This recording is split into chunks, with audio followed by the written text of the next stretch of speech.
திரு ராஜகம்பீரன் அவர்கள்ட்ட இருந்து தொடங்கலான்னு. காங்கிரஸ் கூட்டணி ரீதியாக ஒரு கேள்வி போயிட்டு இருந்தது. அதுக்கு முன்னாடி நான் லேட்டஸ்ட் டெவலப்மெண்ட்லேருந்து ஸ்டார்ட் பண்ணலான்னு நினைக்கிறேன். பிஜேபியில் அதிரடியாக கேசவ விநாயகம் அவர்களுடைய மாற்றம் என்ன மெசேஜை சொல்கிறதா நினைக்கிறீங்க? தேசிய கட்சிகள் என்று சொன்னாலே அவங்க ஒரு மாநில தலைவரை குறிப்பிட்ட காலத்திற்கு ஒரு 3 ஆண்டு காலத்திற்கு நியமிக்கிற போது அவருக்கு ஃபாலோவர்ஸ் உருவாயிருவாங்க. கொஞ்ச நாள் கழிச்சு அந்த தலைவரை மாற்றுகிற போது புதிதாக ஒரு அணி கட்டமைக்கப்படுகிற போது பழைய அணியில இருக்கிறவங்களுக்கு நம்பகத்தன்மை சிக்கலுக்குள்ளாகிறது.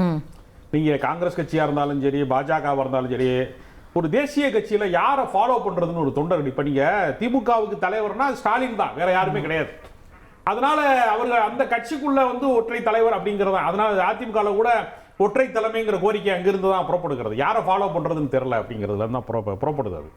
அதனால கட்சிகளுக்குள்ள இருக்கக்கூடிய உட்கட்சி பிரச்சனைகளை அவங்க பூசி பூசி மொழி வைப்பாங்க.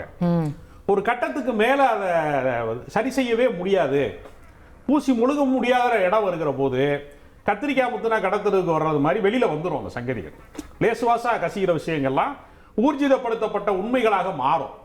அதை தான் நான் பார்க்கிறேன். பட் கேசவ விநாயகம் விஷயத்துல இது ஏதோ போன மாநில தலைவர் மாதிரி இந்த மாநில தலைவர்னால வந்த குழப்பமா தெரியலையே. அவர் 2015 கிட்டத்தட்ட 10 ஆண்டுகளுக்கு மேல இந்த பதவியில் இருக்கிறார். இல்ல, தொடர்ந்து அவர் மீது பல்வேறு புகார்களை பல பேர் சமூக வலைதளங்கள்ல எல்லாம் வெளிப்படையா பேசியிருக்கிறாங்க. அப்பொழுதெல்லாம் செவி சாய்க்காதவர்கள் இப்பொழுது தேர்தல் வேளையில ஏதோ ஒரு பாதிப்பை பின்னடைவை தருமோ, இவர் இருப்பதனால அங்க ஒரு பின்னடைவை வருமோ. இப்ப எப்படி அதிமுக கூட்டணிக்காக அண்ணாமலை மாற்றப்பட்டார்னு சொல்றாங்க, அது மாதிரி தான் இது ஒரு தேர்தல் கணக்குல தான். இதுல ஏதாவது அதிமுக கணக்கு இருக்கா என்ன? இல்ல, இதுல அதிமுக கணக்கு கிடையாது. பாஜகவினுடைய உட்கட்சி குழப்பம் வெளிப்படையாக ஒரு விவாதத்துக்கு வந்திருக்கிறது. அதனுடைய ஒரு ரியாக்ஷனா தான் இவருடைய மாற்றத்தை நாம் பார்க்க வேண்டியது. பட் இது தேர்தல்ல என்ன மாதிரி ஒரு தாக்கத்தை அந்த கட்சியில ஏற்படுத்துன்றது கேள்வியா இருக்குல்ல. இது 2 வகையில போகலாம். ஒண்ணு, நீங்க சொல்ற மாதிரி அவர் இருந்தா தடை அப்படின்னா அவரை மாத்தி ஒரு நல்ல ஆளை போட்டு அவங்க வேகமா வேலை செய்யலாம். இல்ல இப்போ கடைசி நேரத்துல 2 மாசத்துக்கு முன்னாடி ஒரு புது ஆளை போட்டு இன்னும் குழப்பம் ஆகிறதுக்கான வாய்ப்பும் தெரியுதா? புது ஆளை போட்டா குழப்பம்லாம் வராது. பழைய ஆட்கள்கிட்ட தான் குழப்பமா. எப்பவுமே என்ன நடக்கும்னா, புதிதா வர்றவரை நீங்க முதல் கட்டமாக வரவேற்பார்கள், ரசிப்பார்கள். மைனஸ் எல்லாம் தெரியறதுக்கு முன்னாடி தேர்தல் முடிஞ்சிடும். அதுதான் எப்பவுமே உள்ளது. பழைய ஆட்கள்கிட்ட தான் அவரு யாரை பிடிக்கும் யாரை பிடிக்காது, அந்த அணி சார்ந்த விஷயங்கள், அது யாருக்கு அவர் பாரபட்சமாக நடந்து கொள்கிறார் அப்படிங்கிற பிளஸ் மைனஸ் எல்லாம் பெரிய விவாதத்துக்குள்ளாகி அதுல ஒரு வெறுப்பு அரசியல் உள்ள ஃபார்ம் ஆயிரும். இவர்கிட்ட போக கூடாதுன்னு ஒரு குரூப்பும், போகணும்னு ஒரு குரூப்பும், 2 பேர் எப்பவுமே உள்ளுக்குள்ள மண்டு கட்டிக்கிட்டே இருப்பாங்க. அதனால பழைய ஆட்கள்கிட்ட இருந்து புதிய ஆட்களுக்கு மாறுகிற போது ஒரு புத்து எழுச்சி வரும், அதுக்குள்ள ஒரு புத்துணர்வு வரும். அப்படிதான் நினைப்பாங்க அரசியல் கட்சியில. ஓகே, கேட்போம். பாஜகவின் பிரதிநிதியாக திரு அஸ்வத்தாமன் அவர்கள் நம்மோடு இணைந்திருக்கிறார். அவரை நிகழ்ச்சிக்கு அன்போடு வரவேற்கின்றேன். என்ன சார் இவ்வளவு அதிரடி? என்னாச்சு? என்ன அதிரடி? கேசவ விநாயகத்தை மாத்திருக்காங்களே, தெரியாதா உங்களுக்கு? அப்படியா? சார் நீங்க என்ன கலாய்க்கிறீங்களா? இல்ல நியூஸ் வந்திருக்காங்க, நான் டிராவல்ல இருக்கேன். ஆமா சார், கேசவ விநாயகம் அவர்களை கட்சி பொறுப்புகள்ல இருந்து விடுவிச்சிருக்காங்க. இப்போ 1/2 hour முன்னாடி நியூஸ் அது. Okay okay okay. அமைப்பு பொதுச் செயலாளர் பதவியில இருந்து அவர் விடுவிக்கப்பட்டிருக்கிறார். அடுத்து யாருன்றது இன்னும் தெரியல. இல்ல அபிஷியல் நியூஸா? ஆமாம்.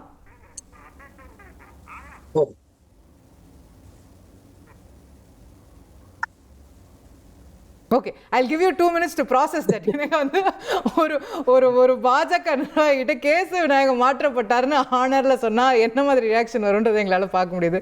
I'll give you 2 minutes. இல்ல ஏன்னா இப்ப நீங்க சொல்றது என்ன வெரிஃபை பண்ணணும்ன்ற மாதிரி தான் இருக்கு. நான் டிராவல்ல இருக்கேன். ஷூர் புரியுது. இல்ல நீங்க வெரிஃபை பண்ணுங்க. நீங்க ஒரு சாதாரண பாஜக தொண்டருடைய ரியாக்ஷனை எங்களுக்கு காமிச்சதுக்கு ரொம்ப நன்றி. உங்களுடைய ஷாக் என்னால் பார்க்க முடியுது. Jokes apart, but you can verify. I just give you some time. I will come back to you. நான் திரு ஹிதயத்துல்லா அவர்கள்ட்ட கொண்டு போகலான்னு நினைக்கிறேன். காங்கிரஸ் கட்சியில் முடிவு எடுத்துட்டாங்களா சார்? எடுத்துருவாங்களா சார்?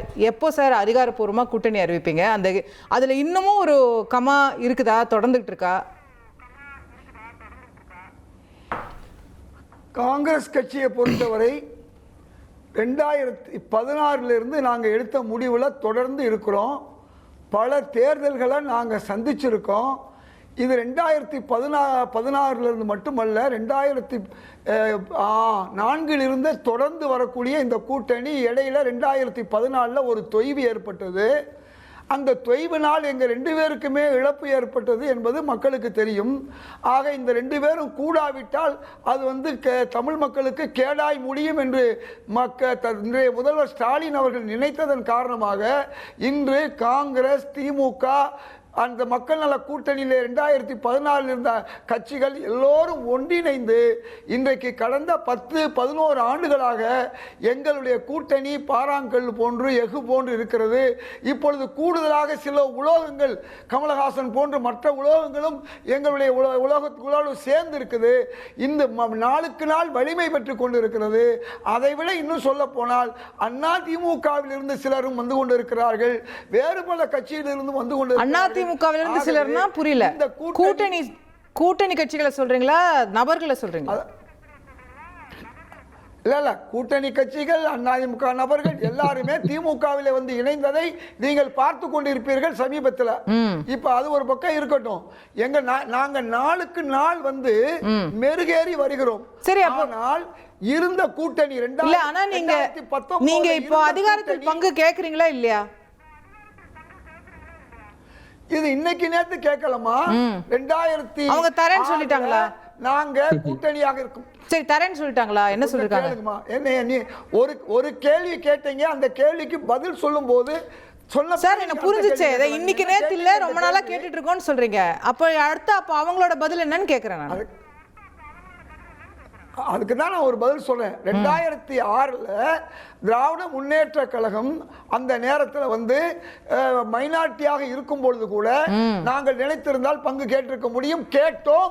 ஆனால் எங்களுடைய அகில இந்திய தலைமையும் இங்க இருக்கக்கூடிய திராவிட முன்னேற்ற கழக தலைமை ஒன்றிணைந்து அந்த நேரத்தில் எங்களுக்கு கொடுக்கவில்லை. இன்றும் எங்களுடைய மேலிடம் பேசிக் கொண்டிருக்கிறது. இதற்கும் தேர்தல் கூட்டணிக்கும் சம்பந்தமே இல்லை. எங்கள் கூட்டணி ஸ்ட்ராங்கா இருக்குது, இதுல யாரும் வர முடியாது. அதாவது நீங்க விடுதலை சிறுத்தைகள் தலைவர் போல சொல்றீங்க, ஆட்சியில் பங்கு கேட்போம், கொடுத்தாலும் கொடுக்காவிட்டாலும் திமுகவுடன் தான் கூட்டணி. நீங்க அப்படியே வைத்துக் கொள்ளலாம். எங்கள் நண்பர் திருமாவளவன் அவர்கள் போன்றுதான் நாங்கள் இருக்கோம்.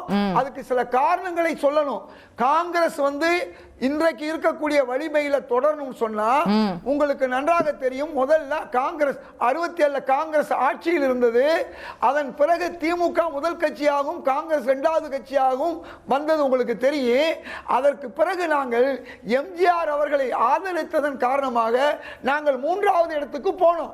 இன்றைக்கு தாவேகா போன்று வேறு எந்த கட்சிகளோடு சேர்ந்தாலும் நாங்கள் 4வது இடத்திற்கோ 5வது இடத்துக்கோ போய்விடுவோம் என்றுதான் எங்களுடைய கட்சி தொண்டர்களை தலைவர்களை எல்லாம் நாங்கள் சொல்லி இதுதான் சரியான வழி, இதுதான் வந்து இந்த கூட்டணி தான் தொடர வேண்டும் என்று சொல்லிக் கொண்டிருக்கிறோம். ஆகவே நாங்கள் ஏற்கனவே செய்த தவறை மீண்டும் செய்யக்கூடிய வாய்ப்பு இல்லை என்றாலும் கூட அகில இந்திய தலைமை ஒரு நல்ல முடிவை எடுக்கும். கேட்போம்.